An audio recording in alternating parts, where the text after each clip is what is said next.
Bonjour à tous. Voilà, je vais vous partager ma petite conférence de presse à distance avec mon ordinateur et ma connexion. Ce sera pour l'Amstel Gold Race. Donc vous voyez, je suis sur l'application et j'attends le feu vert. Et la raison pour laquelle je fais ça depuis Monaco, c'est parce que je fais mon voyage seulement aujourd'hui et ce sera compliqué. C'était compliqué d'organiser un contact avec la presse ce soir. Donc, on a décidé de le faire aujourd'hui, vendredi matin, afin de donner le temps nécessaire aux journalistes pour écrire leur article. Et voilà, on ne le fait pas le samedi parce qu'il y a beaucoup de journaux qui ne produisent pas de journal le dimanche. Donc, pour que tout le monde soit égal, on essaie toujours de faire une conférence de presse le vendredi et ça a toujours beaucoup plus d'impact également. Donc, voilà un peu les petites explications techniques. Voilà, je vais rejoindre la réunion dans quelques minutes. Il y aura Thijs, qui est le responsable presse de l'équipe Lotto Soudal.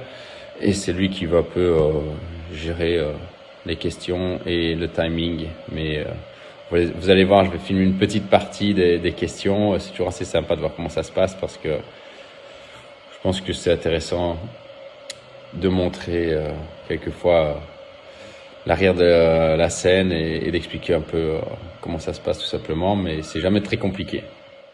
Donc voilà, l'étape du début. Je tape tout simplement mon nom avant de rejoindre la réunion. Et Thijs va m'accepter.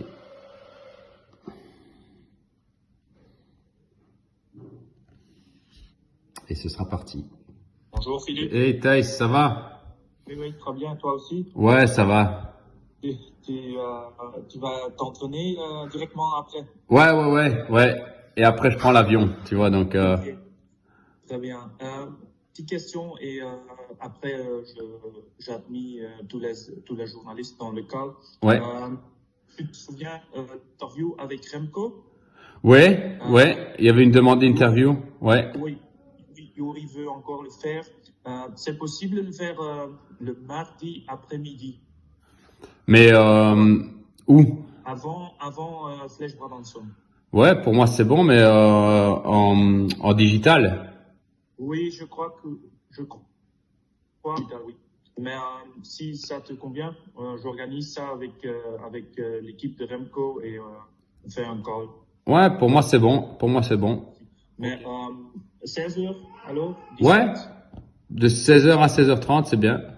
Oui, ok, parfait. Merci. Digital, et je te donne la parole. Demain digital. Waouh, sinon, de toute façon, on n'est pas beaucoup, tu le dis, hein, si tu veux parler. On sait que tu parles souvent beaucoup à Hugo. Est-ce que tu peux commencer, Philippe? Ouais, vas-y. Oui, c'est quand même tôt pour moi qui vis dans la nuit. Philippe, vous dites que vous roulez pour le moment un petit peu limité. Dis-moi de quelle journée s'est commencé la maladie et comment vous êtes maintenant. Ouais. Non, il est clair que j'ai été longuement malade. C'était jamais très grave, mais j'ai enchaîné plusieurs petites maladies comme une pharyngite avant le Newsblatt qui a duré quand même assez longtemps. Durant Paris-Nice, j'étais tout le temps malade également. Après Paris-Nice, j'ai eu cette bronchite juste avant Sanremo. Et ça a tourné même en sinusite aussi. Donc voilà, ça fait quand même une période assez longue où j'ai eu tout le temps des petites maladies et que j'ai pas pu soit faire le final des courses, soit m'entraîner correctement. Donc j'ai perdu beaucoup d'heures de qualité d'entraînement et qualité voilà pour m'améliorer et améliorer ma condition. Donc j'étais comme bridé, si on peut dire. Je roulais, mais sans vraiment rouler dans l'intensité nécessaire. Donc voilà, ça a toujours été compliqué de monter les échelons. Donc je restais à un niveau trop bas que pour être performant. Donc maintenant que je me sens mieux, je me sens presque guéri à 100%. Je sens que la forme monte également. Les températures sont meilleures aussi, donc ça aide. Et voilà, j'espère que maintenant, je vais enfin retrouver des bonnes sensations. Phil, je me souviens que l'année passée, tu as arrêté quelques jours ou quelques semaines après Gand-Wevelgem pour être plus frais à Liège et Fleischwallen. Est-ce que tu n'as pas pensé d'arrêter un peu pour améliorer ou c'était pas une question de faire des choses? Si, parce que j'ai quand même modifié mon programme. Hein. À la base, je devais faire Catalogne. Donc, au soir de San-Remo, on a décidé que j'étais trop malade que pour être capable de faire Catalogne. Donc, j'ai modifié mon programme. J'ai fait pas mal de journées très calmes et même de repos pour me laisser le temps de guérir. Et après, j'ai repris les entraînements et c'était mieux. Donc, c'était un choix important de modifier le programme. Et voilà, je pense que il faut toujours s'adapter dans ces moments-là et c'est important de le faire. Philippe, est-ce que dès lors tu penses que tu es quand même joué un rôle important dimanche ou en tout cas dans les courses suivantes, Flèche-Brabançonne, etc., les 2 classiques ardennaises? Disons que la Volta à Limburg m'a quand même donné une petite confiance parce que j'étais quand même beaucoup mieux. C'était une course où il y avait beaucoup d'attaques, beaucoup de mouvements et j'étais capable d'attaquer moi-même, même de suivre pas mal d'attaques. Donc c'était la première fois où je me sentais capable d'être à l'avant du peloton et d'attaquer. Après, c'est clair que c'était pas un nouveau tour, hein. Il y avait pas non plus les meilleures équipes du monde, mais il y avait quand même un bon niveau, ça roulait très vite. Et voilà, je pense que c'est des efforts aussi qui m'ont fait du bien. On a tous fini très fatigués cette course-là, elle était extrêmement intense. Et voilà, j'ai pu faire une bonne semaine d'entraînement de nouveau ici avec beaucoup de dénivelé. Et je sens que la forme arrive. Qu'est-ce que ça va le fait les coureurs des Ardennaises soient autour du Pays Basque et que vous allez plutôt vous retrouver entre Flandriens, entre guillemets, dimanche? Je pense qu'il y en a quelques-uns quand même qui vont abandonner la course. En tout cas, chez Lotto Soudal, c'est ce qui est prévu. Il y en a quelques-uns qui ont arrêté hier, je crois, et pour venir justement à l'Amstel. Mais je ne sais pas si c'est le cas dans les autres équipes. Mais c'est clair que les élections en France et la modification du calendrier avec Paris-Roubaix, ça fout un peu toute cette suite assez logique des classiques en l'air. Donc on est dans une année particulière de nouveau, après 2 ans de Covid. Maintenant, c'est les élections françaises qui modifient le programme. Donc nous, on s'adapte. Moi, je veux dire, moi, je suis content d'être à l'Amstel et ceux qui seront pas là, je m'inquiéterai pas trop de ça. Je veux dire, quoi qu'il arrive, il y aura beaucoup de coureurs, des bons coureurs, et ce sera compliqué quand même. Petite question plus sur l'émotion.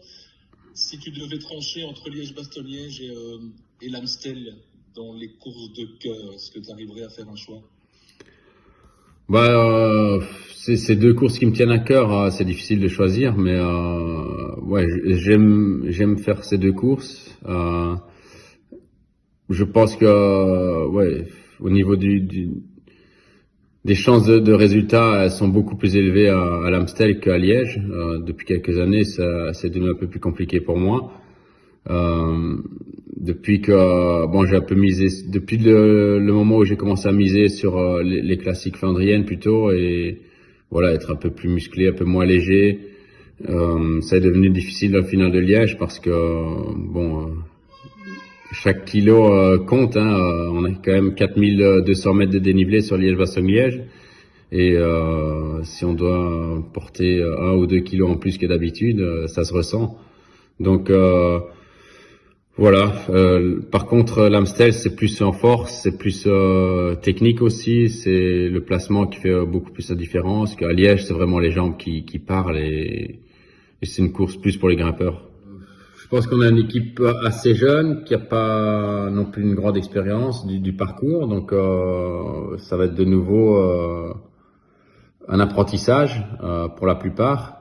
Mais après, Tim Wellens connaît quand même bien le parcours, donc j'espère que il sera là dans le final et qu'il y aura aussi Andreas Krohn qui sera là, c'est un bon coureur. Il est resté après le Volta Limburg pour faire la reconnaissance, donc voilà, il est très motivé. Et si on peut être au moins à 3 dans le final, ce serait intéressant. Pour le terrain, on a le Tour de Flandre où on doit connaître le terrain, on a l'Amstel. Qui est le plus difficile? Est-ce qu'on peut entrer dans l'Amstel, je dis pas Pogacar, mais les autres, et gagner? On a la situation des positions avant les bosses. Bah oui, c'est toujours possible de faire n'importe quelle course pour la première fois et de la gagner. Et quand on est très fort, de toute façon, quand on est fort, on roule devant, on voit arriver les difficultés, on les appréhende plus facilement aussi, et puis on est lucide surtout. Donc quand on est en grande forme, tout est possible. La preuve, c'est que la plupart des courses à étapes, on les fait sans reconnaissance et ça se passe quand même bien. Mais après, c'est vrai que l'Amstel est très technique parce que on passe plusieurs fois sur la même route, des fois dans les sens opposés, donc c'est compliqué. Et il faut un minimum de repères, mais je veux dire, la dernière boucle, en tout cas, elle est assez simple à étudier et si on fait une bonne reconnaissance, on peut vraiment la mémoriser. C'est pas trop compliqué, mais en tout cas, ce qui est compliqué, c'est la grosse partie du milieu. Là, il y a pendant une centaine de kilomètres, il y a moyen d'être vraiment perdu. Merci. Phil, qu'est-ce que sera l'impact sur le changement du parcours pour la course de dimanche? Il y a des petits changements, mais bon, le changement principal que je note, c'est l'approche du Kreuzberg. Il y a plus cette grande route là où il y avait pas mal de coureurs qui se faisaient piéger parce que bon, on partait d'une grande route vraiment sur une route très étroite et si on n'était pas devant là, c'était compliqué de faire le final. Donc ça a changé. Et l'approche est plus technique, mais en fait le problème va simplement être reporté parce que il faudrait être devant il faut plus être devant 500 mètres avant le Kreuzberg, mais quelques kilomètres avant. Mais le problème restera le même. Donc à partir du moment où on va être devant là, on restera devant jusqu'au Kreuzberg et après on sait que c'est l'enchaînement des 3 difficultés là. Donc Kreuzberg et jusqu'au Kuttenberg même, hein, donc les 4 montées successives. Je veux dire, quand on n'est pas devant là, c'est difficile de se remettre en course. J'ai encore une question un peu plus large par rapport à ce que tu as vécu à la Volta Limburg avec Arnaud Delis et ce que tu vis avec ce garçon depuis le début de la saison. On sent chez lui une incroyable fierté d'avoir un ancien champion du monde qui travaille pour lui. Comment toi tu vis cette période de transition, parce que ça fait partie aussi de ta dernière saison, d'avoir tes objectifs et en même temps de quelque part former un jeune wallon comme Arnaud Delis. Arnaud, c'est quelqu'un qui a beaucoup de talent, qui a la tête bien posée sur les épaules aussi et voilà, il sait ce qu'il veut, il connaît déjà ses qualités, sa valeur en tant que coureur et voilà, il est motivé, il se disperse pas et il écoute tout ce que tout le monde lui dit, pas uniquement moi, mais il est à l'écoute de tout le monde et c'est ça la plus grande qualité. Si on veut réussir, il faut pouvoir écouter les plus anciens et ça s'applique dans la vie en général, hein, mais surtout dans le sport de haut niveau. Donc je pense qu'il est très bien parti. Et est-ce qu'il a les qualités, parce qu'on le découvre au fur et à mesure des jours qui passent, pour un jour gagner des courses comme celle que tu as gagnées, et je pense aux Flandriennes ou à l'Amstel? Oui, je pense que Arnaud est polyvalent. Moi, je l'ai vu, j'ai suivi à distance parce que j'étais pas sur place, mais quand il a gagné ma course junior dans la Redoute très facilement, même si on peut dire que c'est que junior, mais c'est quand même des références. Il avait très bien géré et là, la Volta Limburg, c'était quand même pratiquement 3000 mètres de dénivelé sur 200 km de course. Donc c'était une étape, une course très dure. Et il la gagne facilement devant des coureurs expérimentés. Donc il démontre des grosses capacités de coureur de course d'un jour. Et oui, c'est sûr que l'Amstel est dans ses cordes, le Tour des Flandres, Roubaix, mais après de là à parler de Liège, Bastogne-Liège ou du Tour de Lombardie, c'est différent. Mais en tout cas, pour ses courses un peu typées, même Sanremo, etc., c'est sûr qu'il a les qualités. J'ai une dernière question. Plus globalement, est-ce que toi, tu as un travail dans ta tête pour un moment pousser le curseur et dire je rentre dans cet autre rôle pour ma dernière saison, d'aussi m'occuper, conseiller les jeunes? Tu l'as toujours fait, mais là, on est passé dans autre chose. Est-ce qu'il a fallu faire un travail sur toi-même? Non, je pense que j'ai toujours aimé ça. Je pense que ça vient aussi de mes premières années hein, à la Française des Jeux. C'était une équipe de formation aussi, donc c'est un peu l'éducation que j'ai reçue. Hein, on recevait beaucoup de conseils de la part de nos directeurs sportifs d'époque, des anciens, et c'est comme ça que ça fonctionnait. Et je pense que j'ai toujours gardé ce mode de fonctionnement. Donc ça m'a toujours fait plaisir d'avoir des jeunes qui arrivaient. Hein. Bon, j'ai vu Evenepoel arriver, j'ai vu Rémi Cavagna arriver, plein de jeunes. Hein. Chez BMC, on a eu des très grands talents aussi. Et maintenant, il y a Arnaud Delis qui arrive. Donc voilà, c'est toujours quelque chose qui me fait plaisir si je peux les conseiller et les aider à faire des résultats. On a tout, non? Ouais, pour moi c'est bon. C'est assez complet. Pour moi aussi. Merci à tout le monde. On se voit le dimanche. Merci. Okay, dankjewel. Succes. À dimanche. Tot zondag. Bye. Bonne chance. Salut. Allez. Bon ben voilà, la conférence de presse s'était bien passée. Maintenant je suis avec la petite Valentine qui était très sage.